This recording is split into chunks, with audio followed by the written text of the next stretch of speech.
Oui, bien sûr, j'ai une technique, mais je ne suis pas sûre qu'elle va vous plaire. J'imagine que j'ai signé un contrat de location particulier, avec les forces supérieures, avec le créateur.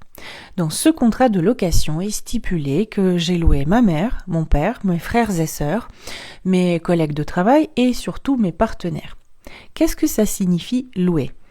Tout ce qui a été loué un jour nécessite une restitution un autre jour, qu'on souhaite bien sûr le plus loin possible. Par exemple, s'il s'agit de nos parents, on souhaite les restituer la plupart du temps le plus loin possible, mais dans tous les cas, chaque personne qui figure sur ce contrat de location va passer un bout de chemin, va partager une route, un morceau de vie, un chapitre, quelques semaines, quelques mois, quelques années avec mon propre chemin, et un jour, il faudra restituer cette personne et cette relation au créateur.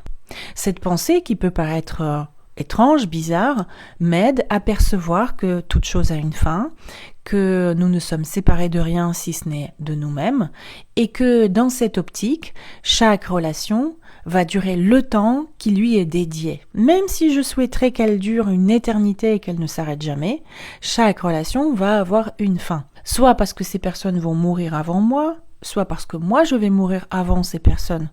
Ou alors on va peut-être mourir le même jour, mais on sera séparés les uns des autres dans la matière.